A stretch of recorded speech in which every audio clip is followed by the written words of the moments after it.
धृतराष्ट्र ने कहा, हे संजय, जब मेरे पुत्र और पांडु के पुत्र जो युद्ध के इच्छुक थे धर्मभूमि कुरुक्षेत्र में एकत्रित हुए तब उन्होंने क्या किया। ये भगवत गीता का पहला श्लोक है जहाँ अंधे राजा धृतराष्ट्र अपने सारथी संजय से बैटलफील्ड युद्ध भूमि के बारे में पूछते हैं। उनका टोन थोड़ा चिंतित, असुरक्षित और बायस्ड है, जैसे मेरा पुत्र मतलब पांडु को उन्होंने अपना नहीं माना। फिर इसी में उन्होंने कहा धर्मक्षेत्र कुरुक्षेत्र, जैसे वो जानते हैं कि एक पवित्र और धार्मिक स्थान है। युयुत्सवा, दोनों पक्ष युद्ध के लिए उत्सुक हैं। किम अकुर्वता संजय, उन्होंने क्या किया। तो ये चिंता राजा धृतराष्ट्र के मन में चल रहा था। इस श्लोक से हम क्या सीख सकते हैं। अटैचमेंट और बायस का नुकसान, नेगेटिव अटैचमेंट और पार्शलिटी का नुकसान। धृतराष्ट्र ने कहा मामका, मेरा पुत्र, और अलग से कहा पांडव। इससे साफ है कि उनका अटैचमेंट और बायस उनके अपने पुत्रों के लिए ज्यादा था और वो पांडवों को अपना नहीं मानते। इससे क्या सीखने को मिलता। जिंदगी में अगर हम अपने रिलेटिव्स, अपने टीम या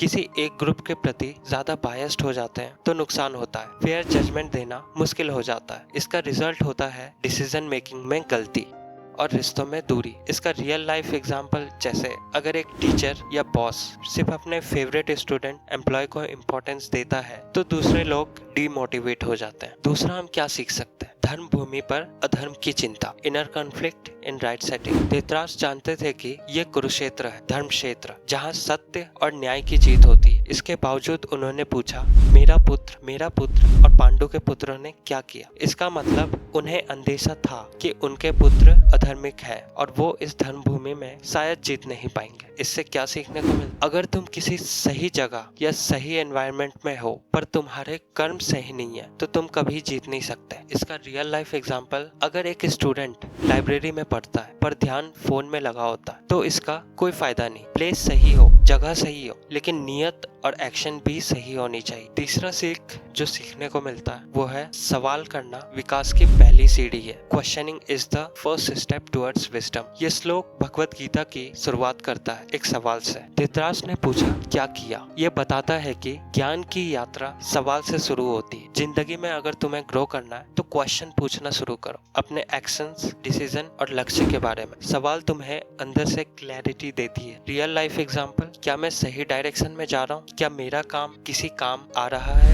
ऐसे सवाल सेल्फ अवेयरनेस बढ़ाते हैं। चौथा सीख है आंखों से नहीं दृष्टि से देखो। Don't be blind by choice. Dhritarashtra शारीरिक रूप से अंधे थे लेकिन उनके अंदर भी अंधकार से भरा हुआ था। मोह, अहंकार, पुत्र प्रेम, इनजस्टिस। उन्होंने सत्य देखकर भी उसे अनदेखा किया। इससे हमें क्या सीखने को मिलता। जिंदगी में कई लोग सच्चाई जानते हैं पर मानना नहीं चाहते। इमोशनल ब्लाइंडनेस कभी कभी हमें गलत डिसीजन लेने पर मजबूर करती है। इसका रियल लाइफ एग्जांपल देखें तो अगर किसी का फ्रेंड गलत काम कर रहा है तो उसे समझाना चाहिए। सिर्फ दोस्ती के चक्कर में उसका सपोर्ट करना अधर्म। पांचवा सीख, एक्सटर्नल कॉन्फ्लिक्ट का मूल इनर कॉन्फ्लिक्ट होता है। ये पूरा युद्ध जो इतिहास का सबसे बड़ा युद्ध था वो एक फैमिली में आंतरिक विकार, अहंकार और भेदभाव की वजह से हुआ। इससे क्या सीखने को मिलता है। जिंदगी में बड़े कॉन्फ्लिक्ट का रीजन बाहर नहीं होता, वो अंदर होता है। ईगो, एंगर या लोभ। अगर हम अपने मन को जीत लें तो दुनिया के युद्ध खत्म हो जाएंगे। रियल लाइफ एग्जांपल, अगर दो भाई लड़ रहे हैं तो असली प्रॉब्लम उनके बीच की मिसअंडरस्टैंडिंग या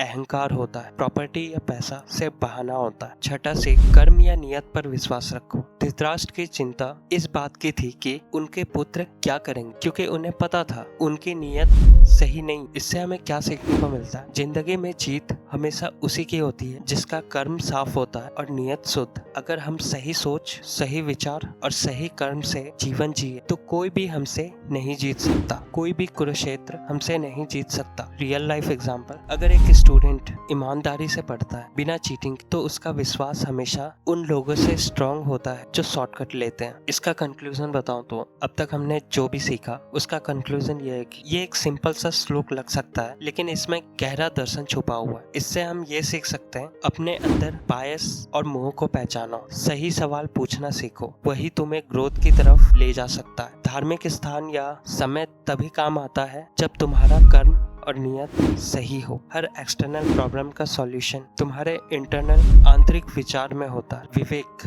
यानी संजय को अपने जीवन में जगाओ, वही तुम्हें अंधकार से रोशनी की तरफ ले जाएगा।